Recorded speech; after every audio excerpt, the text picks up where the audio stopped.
A lo largo del tiempo, hemos visto toda clase de historias en internet que van desde lo divertido, pasando por lo raro, hasta llegar a lo perturbador y todo eso. Pero las siguientes 3 historias son esa clase de cosas que hacen que sencillamente te plantees apagar todo e ir a hacer algo productivo de tu vida. Y advierto desde este momento que pueden resultar muy desagradables en varios sentidos. Pero antes, la pausa del sponsor. Antes de continuar, este video está patrocinado por OneXBet. Esta es la casa de apuestas y casino online más importante, donde podrás participar tanto en juegos como ruletas, baraja o tragamonedas, o si lo prefieres, hacer quinielas de distintos deportes, donde, en el caso del fútbol, encontrarás la más amplia variedad de ligas tanto de América como competencias de Europa. Todo esto bajo un servicio simple y confiable, tanto para registrarte como para abonar y retirar tus ganancias. Hablando de registrarte, puedes hacerlo usando mi código promocional CALEON y con el link que encontrarás en la descripción para que empieces con un bono que te permita sacar todo el beneficio. Recuerda que este tipo de actividades lúdicas están destinadas a mayores de edad con capacidad financiera y criterio propio. Juega responsablemente. Ahora, sigamos. En el entendido de que 4chan es un tugurio de mala muerte, lleno de gente desagradable, extraña, acosadores, inmorales y todas las lindezas que se nos puedan ocurrir, vale hacerse la siguiente pregunta. ¿Qué tan pinche lurias tienes que estar para que incluso la gente de acá se asuste? Esto ocurrió por allá del año 2013 en el tablón SP, dedicado a los deportes. Probablemente uno de los menos relevantes en todo el sitio, pero que, irónicamente, nos ofrece esta historia. Como alguien que disfruta de los deportes y en especial del fútbol, sé muy bien la clase de neandertales que pueden llegar a ser algunos aficionados. Y justo con este arquetipo es que entra el protagonista de este relato, UTV. Como todos saben, una de las gracias de 4chan es justamente el anonimato con el que se manejan todos los usuarios. Sin embargo, y para no ponernos muy técnicos, moviendo algunas cositas y usando algunos códigos es posible tener un nombre de usuario en el tablón de imágenes. Esto no es algo muy común, son contadísimos aquellos individuos con uno. E incluso es algo mal visto dentro de la comunidad, justo por ir en contra del espíritu de libertad que se pretende tener. Y la verdad tampoco tiene mucha utilidad ya que no existen los perfiles de usuario. Pues bien, UTV era uno de esos usuarios especiales, orgulloso de llamar la atención tanto por tener un nombre, como por demostrar constantemente la clase de cretino que podía llegar a ser. Hasta donde se podía saber, se trataba de un hombre británico, ferviente seguidor de la Premier League, aficionado del Aston Villa. No mames, ¿quién le va al Aston Villa? Y con un odio recalcitrante al Manchester City. Pero no solo eso, UTV también era un sujeto en extremo racista, en especial con los argentinos, lo que hizo teorizar a algunos de si pudo tratarse de alguien que combatió en la Guerra de las Malvinas. Como sea, UTV disfrutaba de derrochar su cólera contra todo aquel que se le cruzara enfrente, hasta que en cierto momento apareció en su vida el archivador. Este se trataba de un anónimo, el cual se dio a la tarea de registrar todos y cada uno de los movimientos de UTV desde el mes de junio hasta el 7 de octubre del mencionado año 2013. Y cuando digo todos los movimientos, me refiero a todos. Aunque el archivador fue siguiendo el rastro de UTV durante algunas semanas, ganándose que este último lo confrontara y le exigiera que lo dejase en paz, sería hasta el 1 de julio que el archivador comenzó a contabilizar todos y cada uno de los posts de UTV. De nuevo, recordemos que a diferencia de Reddit u otras redes, en 4chan no hay perfiles de usuario, así que la única forma de saber qué tanto escribe alguien es revisando todos los rincones de la página para no perderse nada. Durante todo ese mes, el archivador consiguió todos los 1472 posts de UTV, registrándolos en un documento del que les hablaré en un momento. Este conteo continuaría durante los 2 meses siguientes. El archivador, cual si fuese una de esas yanderes que uno ve en las monas chinas, comenzó a crear poemas para UTV, basándose en las cosas que sabía que le gustaban, como el propio Aston Villa. Creó collage de distintas imágenes, e incluso emulando test de Rorschach con recortes de los mensajes que iba dejando UTV. Y por si esto no fuera suficiente, también creaba dinámicas fantasiosas de toda clase de situaciones en las que podría involucrar a UTV. Para el mes de septiembre, a nadie le quedó duda de que el archivador en verdad tenía una obsesión un poquito insana con UTV, incentivando a otros usuarios para que le consiguieran información personal de él y a decorar distintas cosas de su casa con impresiones de los comentarios que UTV dejaba a su paso. El tipo era uno de esos acosadores que vemos en las películas, pero ni siquiera con fotos, era texto. Pero no todo era tan malo. De hecho, confeccionó un tapete de entrada con los comentarios negativos que recibía UTV, para que así sus haters fueran pisados por hablar mal de él y eso. De paso, el archivador le puso recortes de los mensajes que UTV le llegó a poner, los cuales recordemos que eran en su mayoría exigiéndole que le dejara en paz, a uno de sus cinturones para, según él, tener mensajes personales que lo hagan sentir más cerca de él.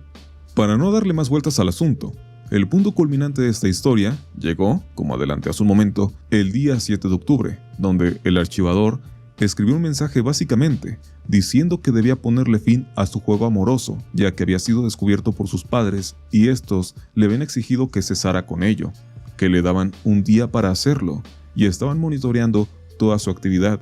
Así que, con todo el dolor de su corazón, el archivador tuvo que despedirse de todos en 4chan, incluyendo a su amado, de quien pidió comprensión ante la situación. Pero antes de partir, dejó un link a un PDF titulado El Silmarillion, que es un documento de 97 fucking páginas que describen todo el rastreo que el archivador le hizo a UTV, una crónica completa de su actividad y pensamientos con respecto a la situación, un diario de los posts de UTV, incluyendo también los collages y demás imágenes que le hizo, algunos poemas, adaptaciones de canciones cambiando la letra para hablar de él, una hipotética nota de rescate por si alguna vez lo lograba secuestrar, y también fanfics homoeróticos de ellos dos, además de otras cosas que estoy dejando de lado.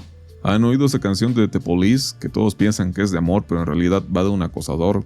Pues esto era en esencia eso, potenciado en esteroides. Sé muy infeliz sabiendo que nadie en toda tu vida va a obsesionarse tanto contigo como el archivador con UTV, quien por cierto parece que también desapareció luego de la última publicación del archivador. Quizá todo esto se trató de una broma muy elaborada, o quizás el tipo prefirió andarse como anónimo, solo por si acaso. La comunidad furry es probablemente una de las más estigmatizadas y vilipendiadas en todo internet, lo que bueno, sí tiene algo de sentido porque ¿qué hacen con ese perro? Pero siendo un poco más sensatos, salvo algunos casos muy puntuales de locos sueltos, puede que sea una de las comunidades más amenas e inofensivas. Van a su propia onda y no suele haber mucha polémica, al menos visto desde fuera. Y bueno, considerando que muchos son sospechosamente adinerados y dirigen el futuro del arte, pues sí, probablemente sean personas muy buena onda, quizá demasiado para su propia desgracia. El siguiente es uno de esos casos puntuales de loquitos dentro del fandom furry, pero es uno que se vuelve tan enfermizo que, advierto una vez, quizás sea mejor que lo saltes. O bueno, no, porque lo que va después es mucho peor. Esto ocurrió durante los años de la primera década de los 2000. Te presento a Nekobe el León, un personaje creado por un usuario llamado Rogue, el cual es un escritor furry más o menos reconocido y todo eso. El problema con Nekobe el León viene a partir de que un sujeto de Bélgica llamado Bart Verboets se apropió de él sin permiso de Rogue. Verboets asegura que tanto el nombre como la imagen del personaje las tomó basándose en algún libro. Una excusa en verdad absurda, ya que como iremos viendo, este sujeto es en realidad alguien muy conflictivo, y el asunto del robo del personaje es por lejos lo menos peor de su historial. Por respeto al escritor original de Nekobe, evitaré referenciar al protagonista de esta historia de esa manera, así que nos referiremos a él como Bart, pero no este Bart, sino algo como esto.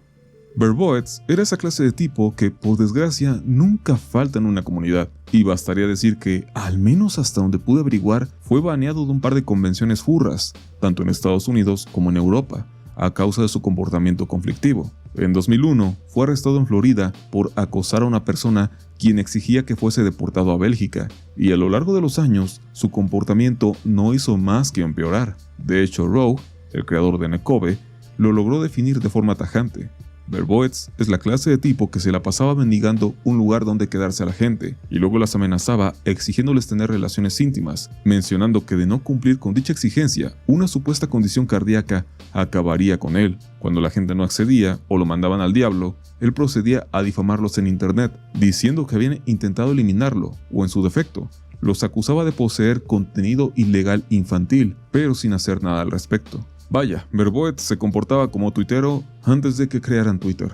Lo que estás viendo en pantalla es un extensísimo testimonio de una pareja de tipos que accedieron a darle asilo a Verboets y pasaron un literal infierno. Este texto fue guardado en un foro en el año 2006, pero había sido colgado en la página personal de un miembro del fandom, y aunque no te lo voy a leer tal cual, te haré un resumen. Pon atención porque no tiene desperdicio. Bueno, sí lo tiene. El relato va sobre un par de chicos, Draco y su novio, quien cuenta la historia, que atendieron al llamado de Verboets, de que necesitaba un lugar donde quedarse durante algunos meses antes de moverse hacia Australia. Él mismo les dijo que sin ningún problema les pagaría alquiler y compraría su propia comida. Pero tan pronto como se conocieron, el tipo empezó a comportarse de un modo desagradable. Se comenzó a quejar del modo en que uno de ellos conducía, incluso insultándolo de varias formas. Dejaron pasar el hecho, y como sea, llegaron a la casa y le mostraron el lugar para quedarse.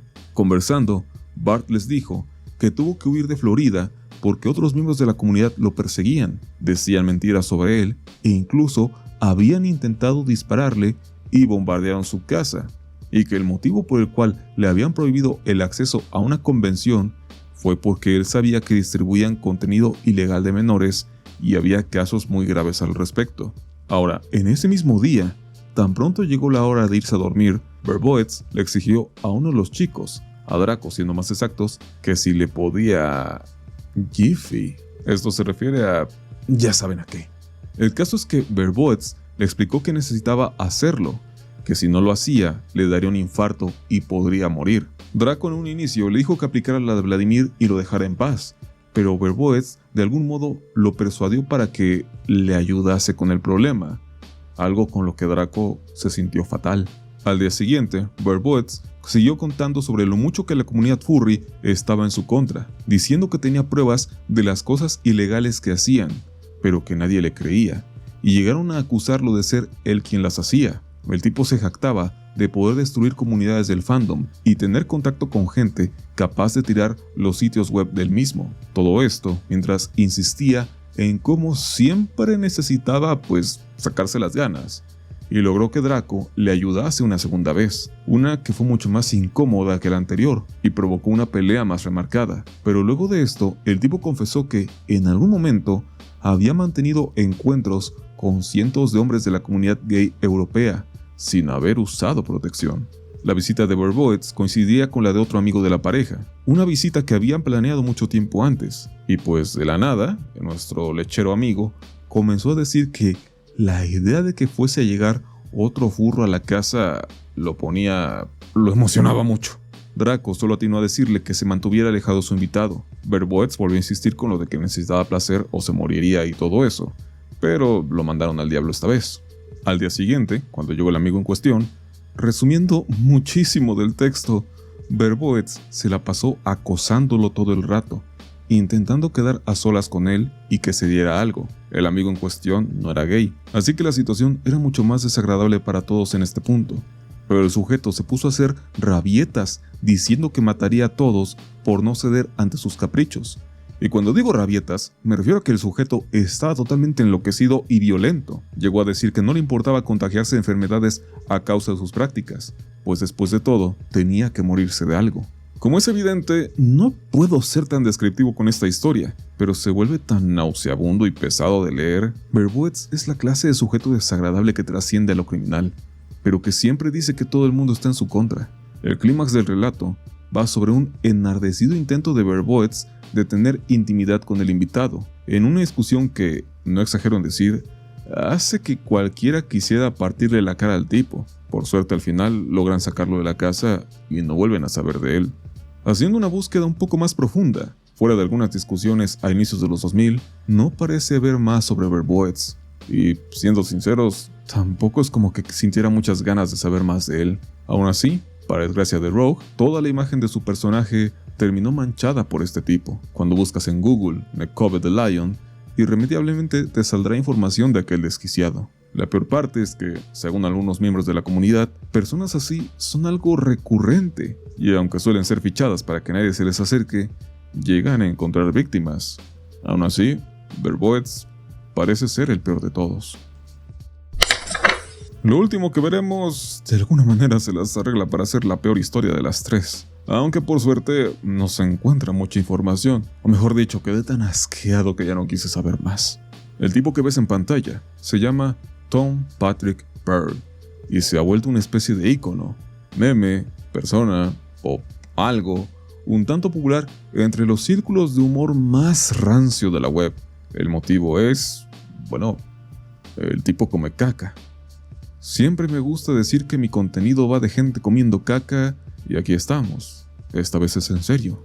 Pearl es un hombre de más de 60 años, oriundo del estado de Georgia en Estados Unidos, y comenzó a ganar bastante notoriedad desde hace algunos años, gracias a su contenido, el cual va directamente de consumir desechos humanos y subir las grabaciones a sitios para adultos, en realidad teniendo más mella en aquellos que tienen algún apartado para esta clase de fetiche. Como tal, no se sabe casi nada de la vida de Pearl y su gusto por esta práctica tan exótica. Parece que en algún momento dijo que lo hacía, ya que de niño era tan pobre que, al no tener que comer, llegó a realizar dichas ingestas hasta que le tomó el gusto, aunque aún se discute qué tan verídica puede ser esta declaración. Hay una parte medio confusa en todo este asunto, y es que ante tal personaje, la gente, como es de esperar, procede a rebuscar todo cuanto sea posible, encontrando que Tom es, de hecho, un hombre casado, o lo era, con una mujer de origen ecuatoriano.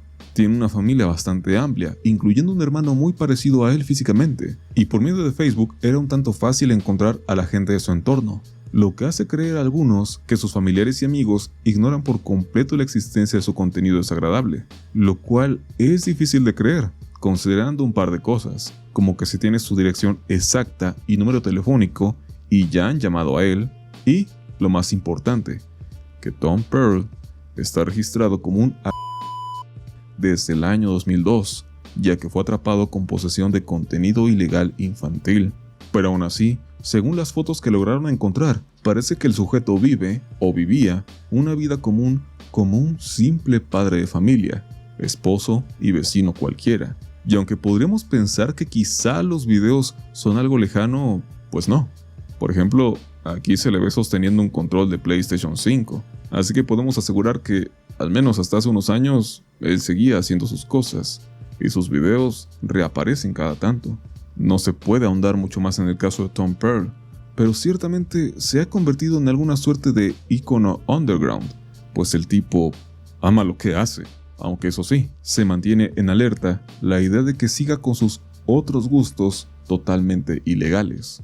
Hay señores que llegados a cierta edad tienen pasatiempos, como arreglar cosas, ver deportes, y luego está Tom, que es distinto. Antes de terminar, le doy las gracias a quienes dejaron sus super gracias en el video anterior, los cuales son TN Gears, Algorand, Zero, Farcho Gaiden, Kiruleiko, Destroy Master, Blue Dragon, Bruno Mendoza, Adri Sakura, Benjamin The Jump, Enzo, Lorena Ocaña, Gatito Cat Cat y Marcos Vázquez Medina. Ya saben, para recibir saludos, la propina Palchesco. Muchas gracias por ver. Espero que el video les haya gustado. Nos veremos en el siguiente para ver por qué es necesario salir a tocar pasto. Mi nombre es Yoshimitsu. Sayonara.